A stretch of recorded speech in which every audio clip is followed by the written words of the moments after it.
Welcome Inside Appalachia. I'm Mason Adams.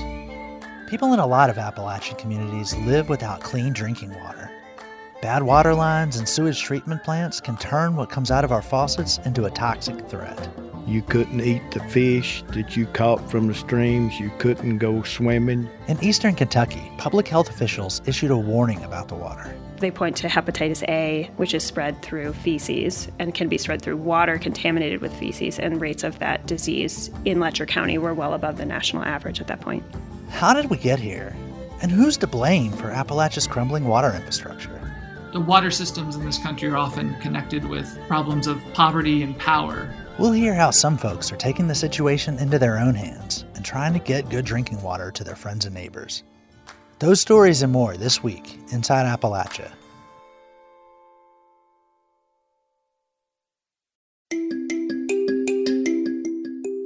Welcome Inside Appalachia. I'm Mason Adams. It's easy to take water for granted. You just turn on the sink and it comes out the tap, right? It's not something we think about. That is, until we're forced to. Maybe you've read about lead and bacteria problems in the water in cities like Detroit, Flint, and Pittsburgh. But it's not just the Rust Belt. Lots of rural communities in Appalachia also have unsafe drinking water. The Biden administration released a plan in March to revamp America's infrastructure. And just last week, Senate Republicans also released a different, smaller infrastructure plan. Although there are a lot of differences in the two plans, one thing lawmakers from both parties include is billions of dollars that would go to fixing water systems. That money could help, but will it be enough to fix the underlying issues? And will it make a difference in the lives of the poorest, most vulnerable people? The problems affect communities everywhere, but today we'll hear from people in coal-dependent places. To help us understand how we got here, we'll start with a half-hour radio documentary. It's produced by APM Reports and is part of a podcast called In Deep. The show's host, Jed Kim, is the first voice you'll hear. Alan Tuggle lives at the top of a mountain valley in East Kentucky, right next to an abandoned coal mine. This was where the shop was. That's why all that concrete's there. The shop building used to sit here. He used to be a miner himself. Now he's the self-appointed keeper of local coal mining history. In old buildings he's kept up, he stores aging tools, taillights from the carts that used to haul coal. When I'm gone, I don't know what's going to happen to it. It'll just be forgotten about, But there's a lot of history here. In the early 1900s, coal basically built this place. The industry was booming. Mining companies constructed their own small towns, company towns, to house workers as close to the mines as possible. The companies built homes and general stores, schools and churches. They done it all. They took care of the town themselves. They provided essential infrastructure, too. They dug wells. Yeah, what it was every so many houses, like about every three houses or something used a pump, and it was between two of the houses, and everybody shared it. And they maintained the outhouses. And they had people that would go around and clean them out every so often, But eventually, the bottom started falling out of the coal industry, and the coal companies left town. So who was left to ensure the people still living here had clean water and a safe way to get rid of sewage? Nobody. It just fizzled out. It just fizzled out, he says.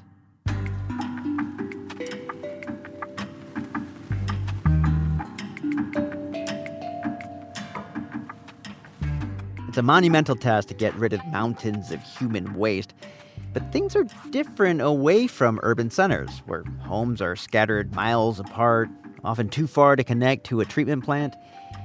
In lots of these rural places, community members have to figure out their water and wastewater infrastructure themselves. And even when they get creative, it's really, really hard to pull off. Today, the story of another former coal miner, someone who left the mines back in the 90s to fight for clean water in his community. It all played out in southeastern Kentucky, coal country. Think tree-covered, rolling Appalachian mountains, two-lane roads running through the valleys. And where there's road cuts, you can literally see the coal seams in the layers of rock, like big black blocks of coal. Our reporters Daniel Ackerman and Brita Green spent some time reporting there and are going to tell me about it. We got a great intro to the place from this guy named Carol Smith. How long have you lived in Letcher County? All my life. I'm 70. And like a lot of the older men there, he used to mine coal himself. Yeah, he loves living there. He talked about the independent attitude of the people he knows, of his neighbors. It's a great place. If I want to shoot my guns, I can shoot it off the porch. You know, if my grandchildren wants to ride their dirt bikes, they can do it.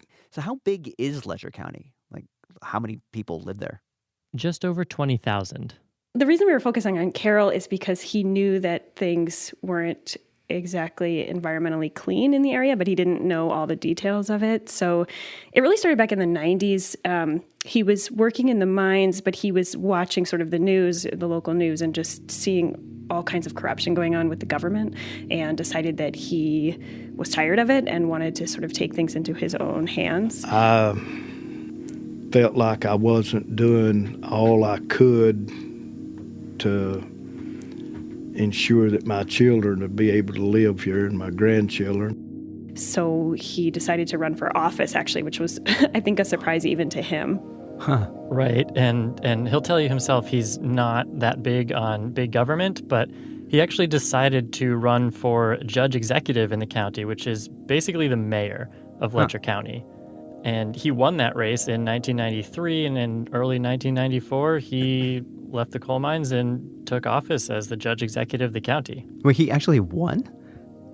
Yeah, he thought things were so bad, and he said that he announced his campaign 3 years before the election, so I guess he got the word out, and he ended up winning. Did he run on like a clean the place up kind of platform? He did. I mean, I think his big thing was corruption, but what happened was he gets into office and a number of things happened. I mean, there was like a couple of storms and he didn't have any resources to do the cleanup. And then he started hearing from some of these little communities all around the county that things were sort of falling apart, some having to do with those storms and some like not at all. So one of them was this little community called Haymond, where they were having drinking water problems. They had a wooden tank on the hill.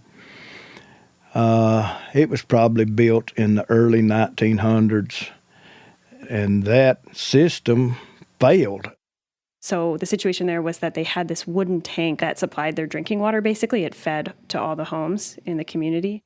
It was a wooden tank. Would it like collect rainwater or streams would feed into it? So they pumped it from a well, and you got to remember that many of these communities were built and then later abandoned by the mining companies.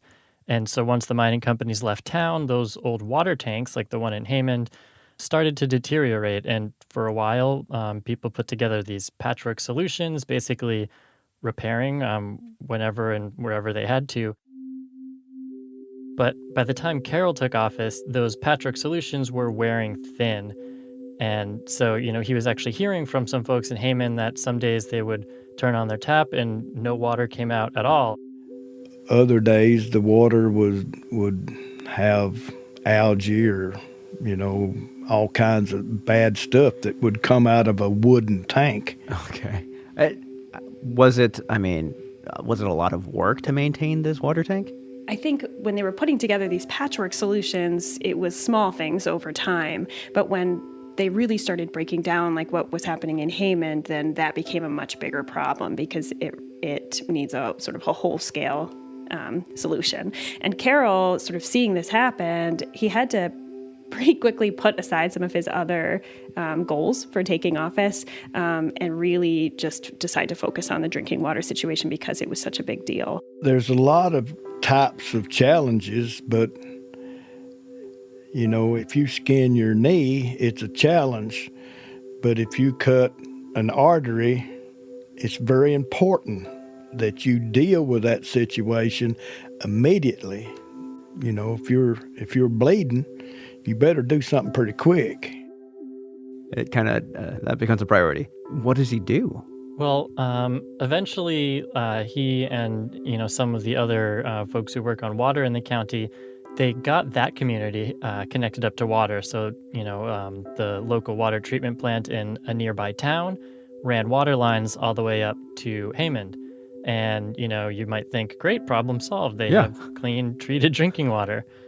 But the other shoe dropped because it turns out that what goes in as water comes out as sewage. So Right. once all these homes have clean, abundant drinking water, suddenly a lot more stuff is coming out the back end of their houses. We fixed their water, and all of a sudden, it literally compounded the sewer problem. Can I ask you, is that something you saw coming? No. But in hindsight, it's like... Yeah, duh. We came to understand that it wasn't just a water issue, and it wasn't just a sewer issue. It was a water and sewer issue. Why would more water coming in lead to more sewage coming out? Yeah, the trick is that basically what was happening, as Carol explains it, is that people, when you don't have water you trust, or maybe you're buying, gallons of water at the store, you're really careful about using that water. Right. But when you're able to turn on your tap, speaking as someone who doesn't think much about my drinking water that comes in, or the water I use to wash dishes, whatever, leave the tap on, Yeah, just let it flow. And so, and all that water, what goes out as sewage isn't just what comes out of the toilet. It's all the wastewater you produce in the house, which is everything that goes down any drain. And so what was happening was all of a sudden, all these people were sending a lot more volume down. And I say all these people, but this was a pretty small community. Okay, so we've been talking about sewage throughout this entire podcast. You treat it. What's the problem? Well, the problem is here there was no way to treat it because the coal companies who built these company towns didn't build a sewer system. So some homes in the county were on their own septic system, but in a lot of communities that wasn't possible because the houses were too close together, or maybe the soils weren't the right type to successfully have a septic system. So in a lot of cases, there were straight pipes, and that is exactly what it sounds, Jed. It's basically when a pipe drains your house and all the wastewater in it and runs right out into the nearby creek with no treatment. The stream started running with sewer instead of water. I mean, there wasn't water in the creek year-round, but there was sewer in the creek year-round. Oh, I've not heard of this. Is it common? Well, it was common in certain parts of the county at the time, again, just because it is so expensive to install a sewer system. And in cities, there are, utilities that will take care of that, but that was just not the case in Letcher County once these coal companies kind of pulled out. It was kind of amazing because it reminds me of London in the hundreds of years ago that they were just dumping waste into the Thames, and they seem to learn that lesson pretty early on. Right. I mean, I think what's important to remember here is that, at one point in time, as you point out, actually, it was considered to be the safe and healthier thing to do to send your waste out into a local stream. I mean, it was better than having it pile up on the street, essentially, which was the other option at the time.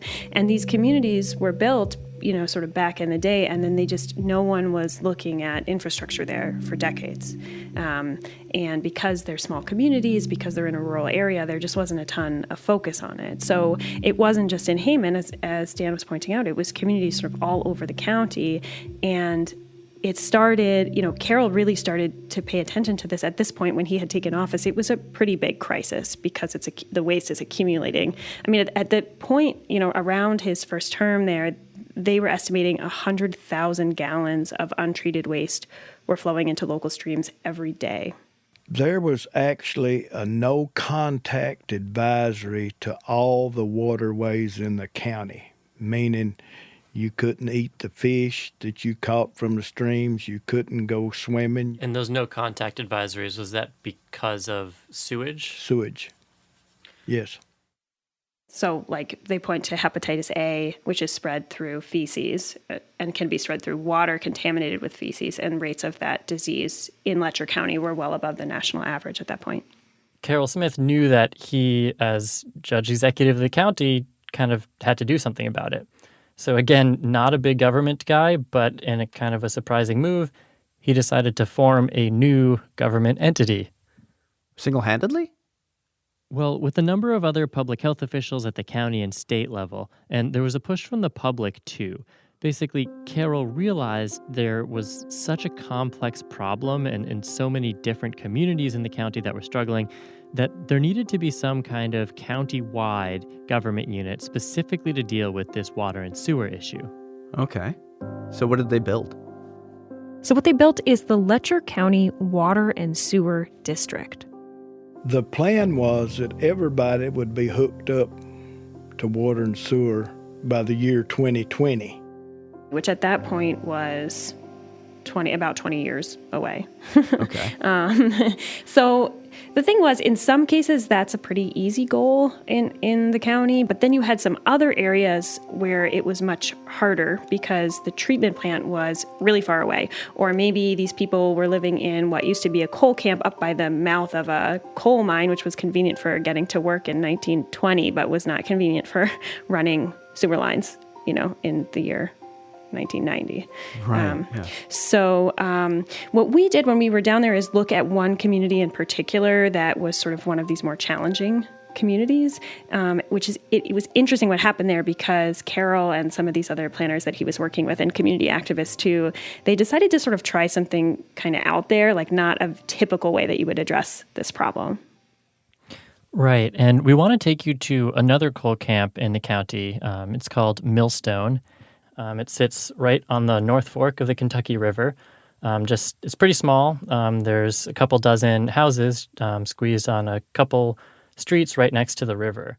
It used to be a company town, so there was a company store when the mine was active. That's now an empty lot. There's a church nearby, and then just a whole bunch of sort of densely packed tiny little houses, sort of these coal camp houses that are nestled right up between the road and the riverbank. So we went down there to talk to folks who were living there. And when we were there, it was just before Thanksgiving. And we met an older woman named Edna Macby. And we went inside and sort of met with her and her daughters. Hi, I'm sorry to bother you. So, and yeah, they just sort of told us about their experience growing up in this little town. So you met Edna. Tell me, how much did she know about these issues? Well, she's lived in Millstone her whole life. And I think to some degree, the reality of just every day having sort of unreliable water and a sewage situation where it's just going into the creek for most of her life becomes normal. She started by telling us how she got her water back in the day, which was similar to folks in Haymond and folks elsewhere in the county. They got their water from a big tank on the hill, and that tank was fed by a well, presumably put in originally by the coal companies. And Edna's daughter, Patricia Boggs, remembers that tank too. She says the water was not exactly sanitary. My brother-in-law one time said he looked in it. He said if you would have seen in it, you wouldn't have drunk it. But, that's all we had growing up, and we drank it. You know what I'm saying? Who maintained it? It was different ones. Different people who lived in the community. Ronald Maggard was the last one. Yeah. He's dead now, though. Yeah. So it's just sort of like a community effort. Yeah. Whoever wanted to take on that job. That was, so would you know, like, was that tank first put in by the coal company? That was their, Probably. That built these houses.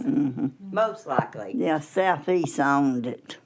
People that we talked to in the county described growing up being able to sort of stand or sit on the edge of a local stream, and you could look up and down the banks and you would see sort of like white PVC pipes in a lot of cases. No. And you could sit there and maybe over the course of half an hour, there would be, some flows that would come out. I mean, most of the time nothing's coming out, but if you flush your toilet, then something comes out. Or if you, run the faucet, something comes out. You guys grew up here, and at that time, the sewers were running into the creek. Like, when you were playing, did you play in the creek? No, we wasn't ever. My brother got typhoid out of the creek from playing in it, where the sewers run in it. Millstone is just a few miles upriver from the county seat, which is a town called Whitesburg. And Whitesburg gets its drinking water from that very same river. Oh, yeah, okay. That's right. Pretty important. And of course they treat it, so it's not like they're drinking raw waste or anything like that. But the dirtier the stream is, the more money it costs for Whitesburg to clean the waters. The obvious first choice would be to connect Millstone to a wastewater treatment plant, right? Right. They have those elsewhere in the county. But the problem was largely due to geography. So sewer lines that go to a treatment plant tend to run downhill. So gravity pulls all that waste into the treatment plant. But the nearest treatment plant was actually uphill from Millstone, and it would have been a lot of money to install a system that would pump the sewage uphill. Okay. So that kind of eliminated the wastewater treatment plant option. Right. And then so the other option that you see in a lot of rural areas are septic tanks, which are sort of like an on-site treatment situation that uses the soil of your yard or whatever it might be to help filter the waste. And the problem in Millstone was sort of twofold. One was that the soil conditions just weren't right to make that work very well. And then also because these houses are so squeezed together, they're so dense, there's just not really room. A lot of people say you need big yards in order to spread it. Right, exactly. And which is not a problem in a lot of rural areas because you have houses spread apart. But this is sort of an exception to that.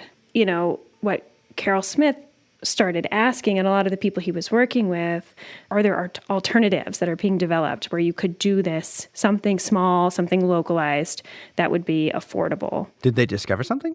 Well, the Letcher County Water and Sewer District, when they were looking around, they saw that there were a handful of other homes in the county that were treating their wastewater not with a septic system, but with peat. So peat is like this kind of decomposed plant material, basically a moss. It's like this grassy stuff? Yeah. No, it has more of the consistency of dirt because it's a little more decomposed. And the thing about peat is that it is really space efficient compared to a septic system. And the county decided maybe they could scale up and build a larger peat system to serve the entire community of Millstone. And remember, it's just a couple dozen houses, so it's nothing too major. Okay, so what does this look like? Like a big field of that's filled with peat that the houses then drain into? Yeah, pretty much. So they routed all of the drain pipes from that collection system into these big bins that were filled with the peat. And so those bins were buried in a field just outside of town. All right, so we're here like past the edge of the community of Millstone. We're like walking on a little like raised area by the side of the North Fork of the Kentucky River that has, I guess, running under our feet. All of the sewer lines from people's homes are running directly under our feet to these peat systems that we see up ahead. This flat area, maybe not the size of a football field, but just the size of like a football field end zone. So pretty small. And you see these kind of dark green plastic lids in the ground. And those are the tops of the buried peat containers. And all of the wastewater from Millstone is flowing through those containers of peat.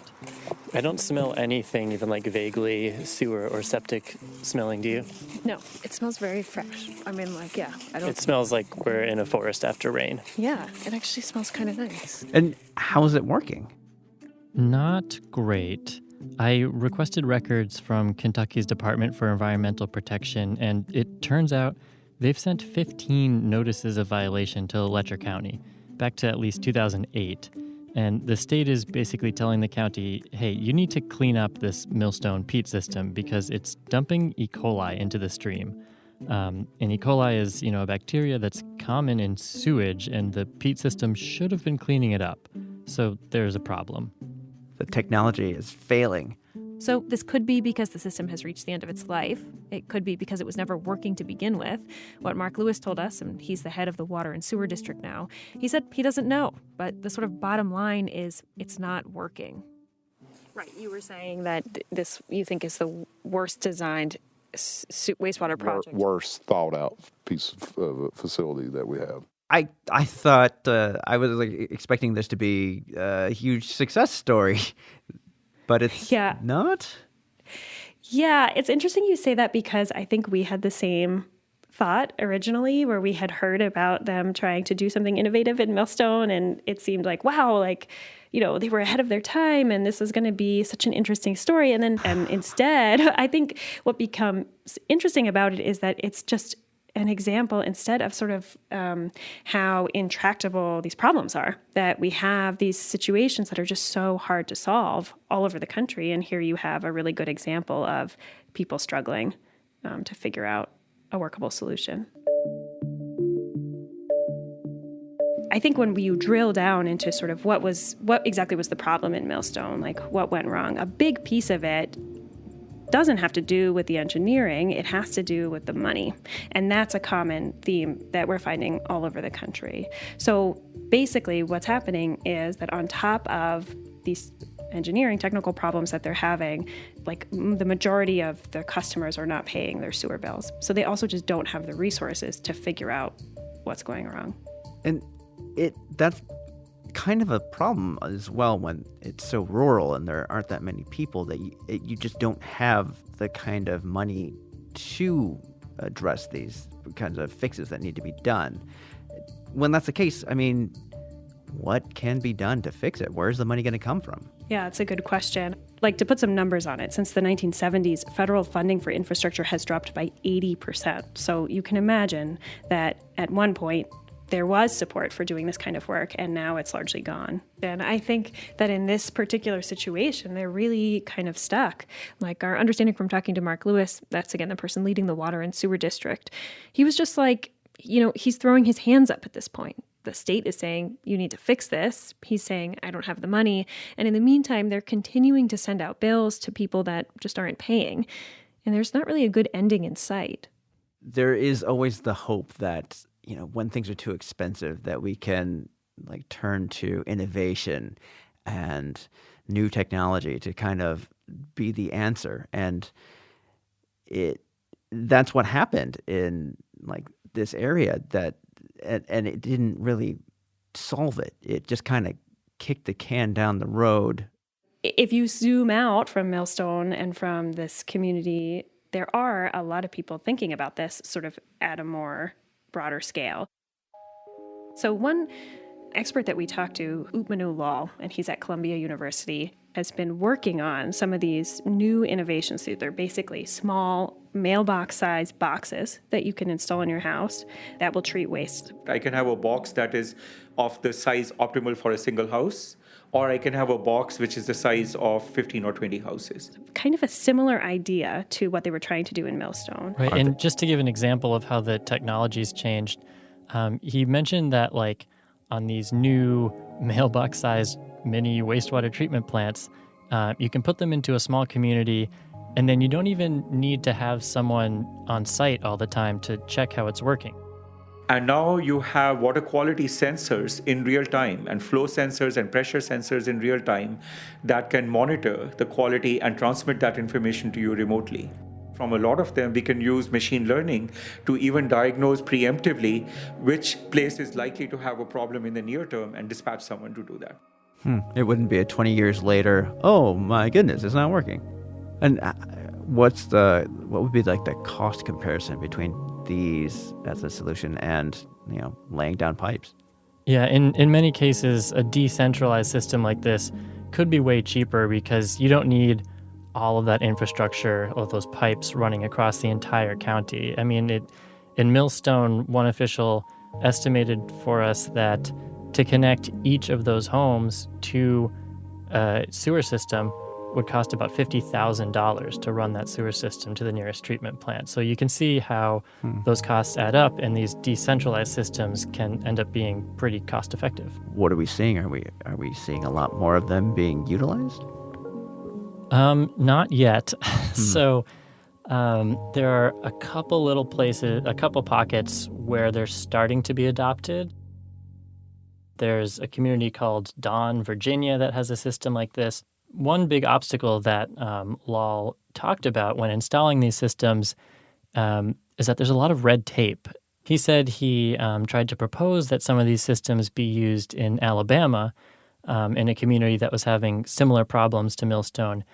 But the state basically tried to regulate them as if it was a huge water treatment plant that might serve a big city. Uh-huh.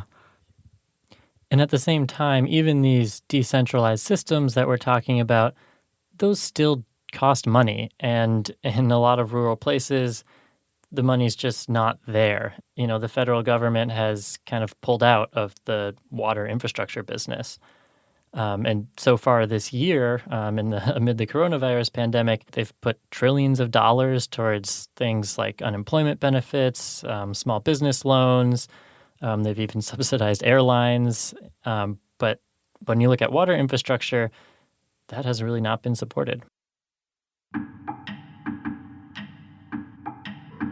Thanks to Carol Smith for sharing his story with us. Thanks also to Alan Tuggle, Edna Macby, and her daughters, Patricia Boggs and Gina Tyree, and to Mark Lewis with the Water and Sewer District. We also got help in Letcher County from Herbie Smith, Kevin Nichols, Bill Andy Farley, Caitlin Myers, Tom Sexton, Mary Cromer, Sydney Bowles, Ada Smith, and the staff at Apple Shop in Whitesburg. And many thanks to Upmanu Lowell and Kartik Chandran at Columbia University. I'm Jed Kim. That was an episode of a podcast called In Deep, produced by APM Reports. The host is Jed Kim. The reporters on that episode were Brita Green and Dan Ackerman. We're going to take a quick break. When we come back, we'll travel to McDowell County, West Virginia, where a local food pantry is bringing drinking water to residents who have lived without clean water for years. I never thought I would be in a water line, and I thank God every day for these wonderful people working here. That and more coming up. You're Inside Appalachia. I'm Mason Adams. We'll be right back.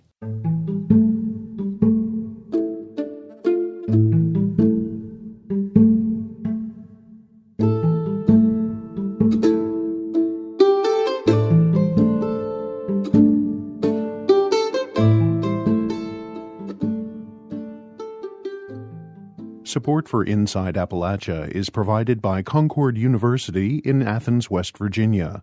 With career-focused liberal arts education in more than 80 degrees and programs to pursue various career options, not just a single job.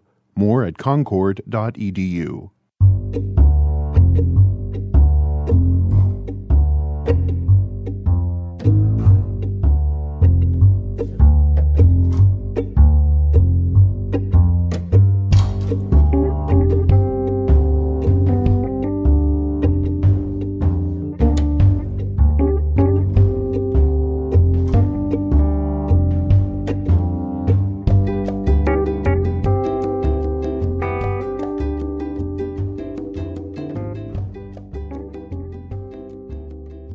In McDowell County, West Virginia, the pipes are so bad that many people don't have running water at home. But a local food bank is working with a California-based nonprofit and the local utility to bridge the water gap. They're trying new technologies, repairing the old ones, and setting up standalone systems, because there's no one single fix for any of this. Laura Harbert Allen has the story.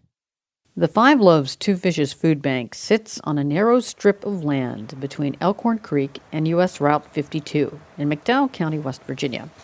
Behind a black fence with a gate sits what looks like a bunch of small solar panels. But as I walk toward them, I hear a weird hum, kind of like a spaceship getting ready to take off.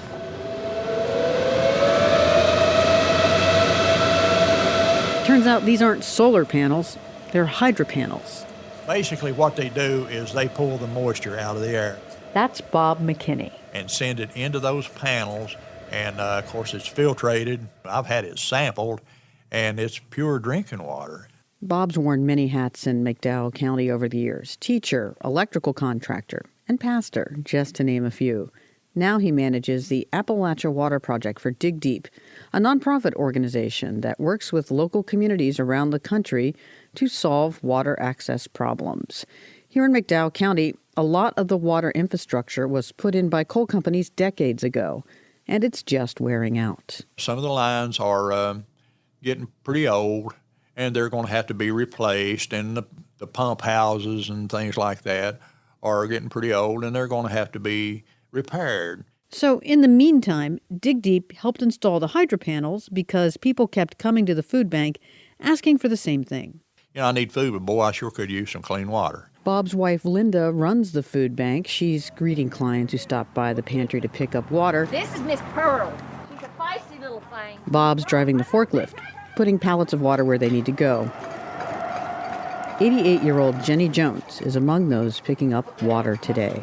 After all of these years and my husband being in the military from 46 to 52, I never thought I would be in a water line.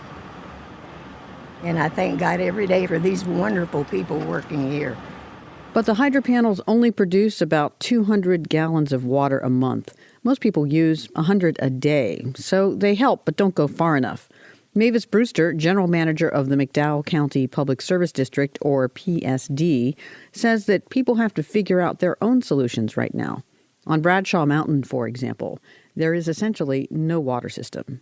They're having creek water hauled, and they're paying $30 for 1,000 gallons of water that they can't do anything with except maybe flush their commodes. In North Fork Hollow, there is a system, but it's old and needs to be completely replaced.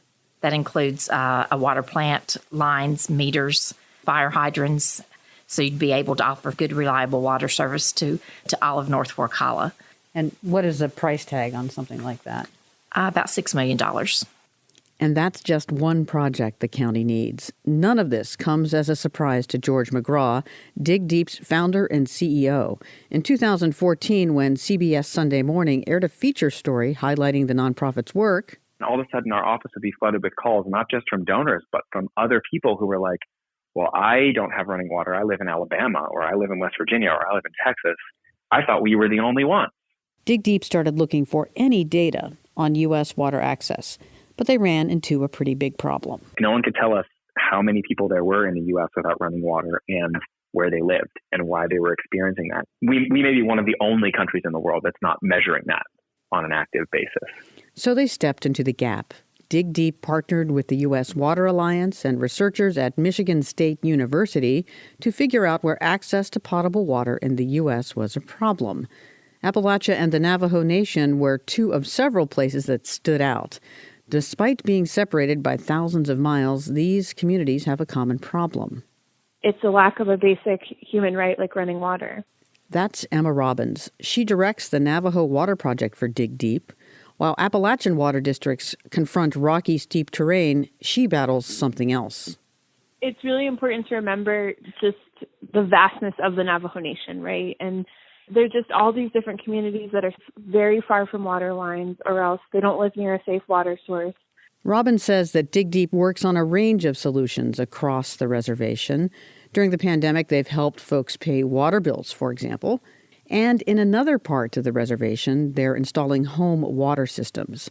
Bottom line, in McDowell County and in the Navajo Nation, it's not just about having a copy and paste solution. People will say, well, I worked in, a developing country somewhere else, so this is going to work. And that's not always the case. Dig Deep has learned over time that communities often know what they need, and they just need to be asked. It has to be a partnership, and trust takes time to build. I get a little frustrated things don't happen when I want them to, but that's just the way it is. We just have to be patient. The McKinneys and Dig Deep say they are in it for the long haul. The problem is, not every community has NGOs like these willing to step in and take on these complex challenges that the public sector or coal industry used to. For now, Bob and Linda focus on getting water to people today. Thanks, Miss Linda. Thanks, Bye, Jason. See you, honey. For Inside Appalachia, I'm Laura Harbert Allen in McDowell County, West Virginia. We're going to hope we get down your way, honey. All right.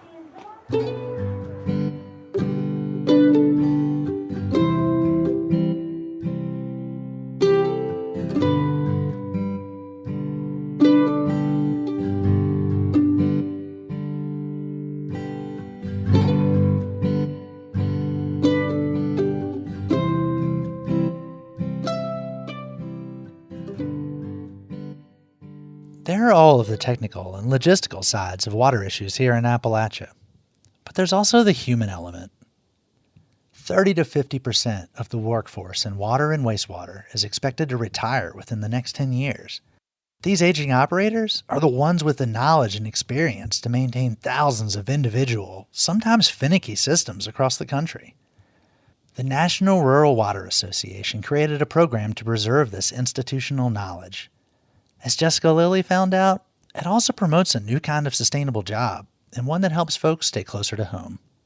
Josh Adkins is from Pioneer, Tennessee, in Scott County, about an hour north of Knoxville. We have a Walmart. That's pretty much the extent of our little town. Other than that, it's just home. That's all I know. He's lived there his whole life and never wanted to leave, but a few years ago, he was driving an hour to work as a radiologic technician. I liked it at the time, but it didn't really work out with my family. Wasn't able to get a part-time or full-time status. Some weeks I'd only get to work 4 hours a week. He went back to school to get his bachelor's degree, hoping that he could make more money. With a young family, though, his main priority was staying close to home. So he dropped off his resume at the town of Huntsville, about a 15-minute drive from Pioneer. One day they called and said, if you're still interested in working, we have a position open. Adkins began work as a collections system operator in August of 2020. Shortly after he started, he was paired with a mentor who has about 30 years' experience. Tennessee became the 29th state to adopt a version of the National Rural Water Association apprenticeship program in 2020. For Adkins, it meant he can make money while learning the trade. Adkins will spend about 2 years or 4,000 hours on the job as part of the program.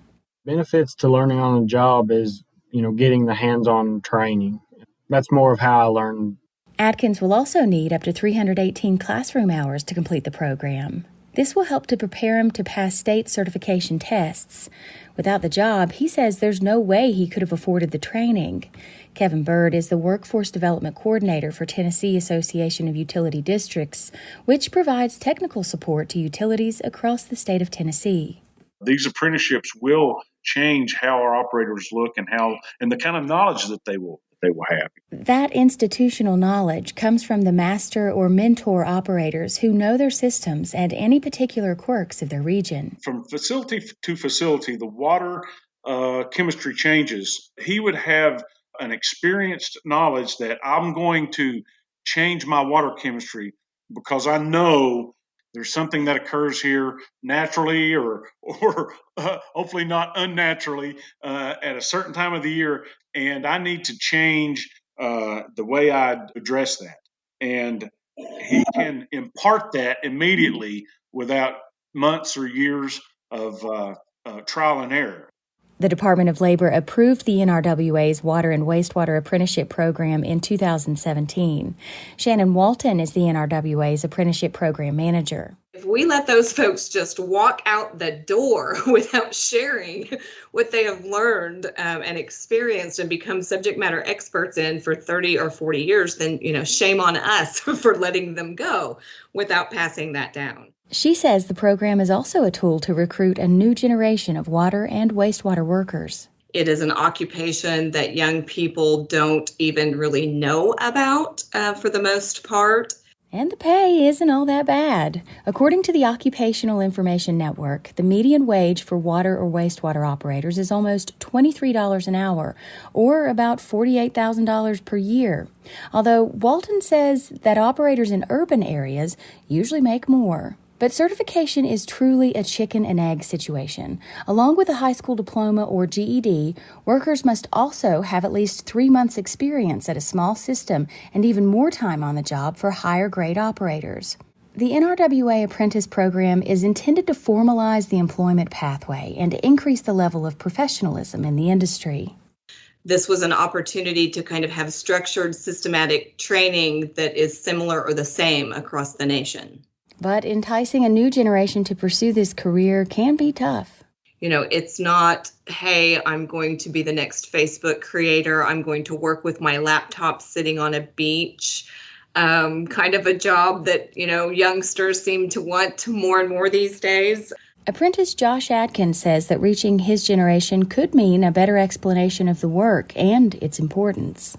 I wish people had a better understanding of how wastewater really went. It's kind of it's a hidden world. No one really understands it. He's also noticed some stigma surrounding his chosen profession. When I got into it and started telling people what I did and what I was going to be doing, they're like, oh no, that's terrible. But it's really what you make of it.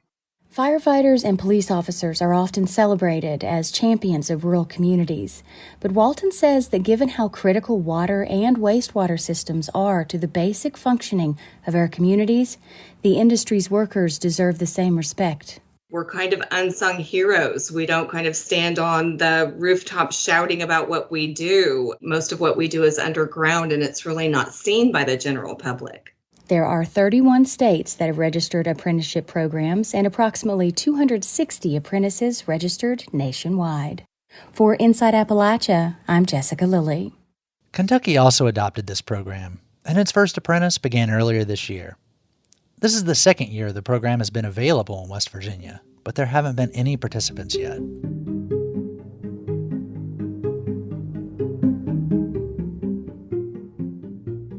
Water infrastructure is not a sexy topic, but it defines so much of our lives, whether we think about it or not.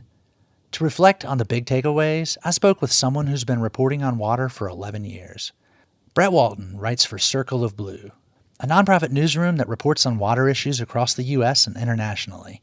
I asked him to share his perspective on what we've been hearing. So how does what you see in Appalachia square with what the rest of rural America faces? Right. I mean, like the three stories show, there are problems with aging systems, with inadequate maintenance, with operators who are not trained or equipped to handle the systems, with contaminated water, with untreated sewage coming out. So the specifics are unique to each place, but in general, it tells a broad story about what's happening for a portion of America. So the EPA likes to say that 92 or 93% of drinking water systems meet all federal standards, which is true. But in a country as big as the US, even a few percentage points of population still equates to tens of millions of people. What are some of the solutions you're hearing about? What are some of the ways to address some of these issues? What people tend to bring up in these situations is funding. And you hear that when you talk to anyone about drinking water and sewage stories, is more funding is needed, which is true. The federal government used to play a much larger role in the funding of construction of sewage treatment plants in particular. The construction grants program that happened in the 70s following the Clean Water Act.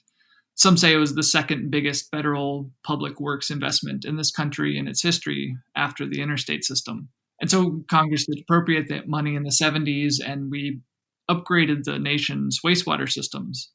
But now we're 50 years later, just about, and a lot of those systems need work. But solutions that revolve around funding can go a long ways, but not all the ways, to providing a remedy for the country's water problems. Because funds eventually from the federal government close off. We don't have the construction grants program anymore.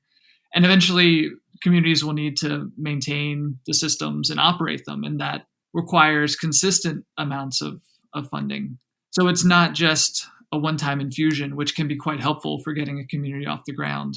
And we see that in Kentucky, where a lot of the state's severance taxes from coal mining went to infrastructure projects, from roads to sewer systems.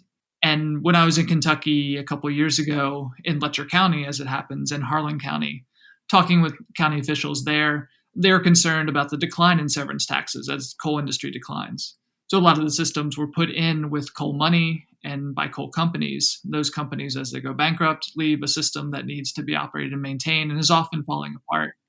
But then the severance taxes that were used by state and local governments to put in some of these treatment systems, when those severance taxes go away, there is concern now about how these systems that were initially funded will be funded into the future. And that's where this solution, looking only at funding, falls short. And so we also need to look at structural change in the water systems. It's something that Kentucky has been at the forefront of. And by structural change, I mean it's not just providing money and propping up systems that don't have viable financial futures. The water systems in this country are often connected with problems of poverty and power. And when you have lots of small communities that have declining populations, older populations, it's especially problematic in Appalachia, but we've seen this also in North Carolina, Louisiana, elsewhere. in rural areas, if you have an outmigration of people and you have fewer people left to upkeep a system that was designed for a larger population, that's going to be a long-term problem. So a lot of people are looking at reorganizing water systems to be bigger, to connect communities together so that they can share operators, share the maintenance cost, and make sure that you're not just putting money and funding into a system that's going to perpetually need more funding and money. When you take all those factors in, are you optimistic or are you skeptical when you look at the future of water infrastructure in Appalachia? I, never make big predictions like that, but I think it's a ripe moment for water systems. One of the people in the operator training story, Josh Adkins, mentioned water being a hidden world and that no one really understands it. But I think that is changing, and changing quite a bit in the last few years, where we've had front page water stories nationally, from the Flint lead crisis that really pulled back the cover on the condition of some of our older systems, to drought in California that revealed the precariousness of some of the water supplies, particularly in the West. So it's more frequent now that you see water stories getting major attention. And I think that out of sight, out of mind mindset is going by the wayside a little bit. I mean, it's not to the level that it could be, but there is much more concern and awareness now about water systems, and that's a good thing. And one other thing to say about that is that the consequences of inadequate water infrastructure extend far beyond the tap and the toilet. Most water systems in the U.S. are government-run enterprises. So in this country, by and large, we have public water. And when those systems fail, it reflects poorly on the owners, which are government entities. And that has a ripple effect. Research from Texas A&M found that people who receive dirty water or even have low water pressure, just inadequate service, have less trust in their local government. And less trust impairs society as a whole. And that's something that Dig Deep mentioned in the story about them trying to provide water to places in Appalachia and Navajo Nation. And that restoring trust when your water system is broken, restoring trust once you get the water going again is a long and difficult endeavor. And so that's happened in Flint, where they've had a lot of money go in to fix their system, but still you have residents that do not trust the water. And so even after the physical infrastructure, the pipes and all that is repaired, repairing the social infrastructure is perhaps even a longer process. And so that's the big challenge. Is it's not just about the hardware, it's about the relationships too. Brett Walton, thank you so much for spending time with us today and discussing these issues. We appreciate your work. Thanks, Mason. Till next time, thanks for joining us as we journey throughout Appalachia. Our theme music is by Matt Jackford. Other music this week was provided by Dinosaur Burps and Blue Dot Sessions. Roxy Todd is our producer. Jade Arthur-Holtz is our associate producer. Our executive producer is Andrea Billups. Kelly Libby is our show editor this week. Our audio mixer is Patrick Stevens. Catherine Moore and Xander Alloy also helped produce this episode. You can find us on Twitter @InAppalachia. You can also send us an email to insideappalachia@wvpublic.org. Visit wvpublic.org/InsideAppalachia to sign up for the Inside Appalachia newsletter. There, you can also subscribe or download all of our stories, or look for the Inside Appalachia podcast wherever you get your podcasts. Inside Appalachia is a production of West Virginia Public Broadcasting.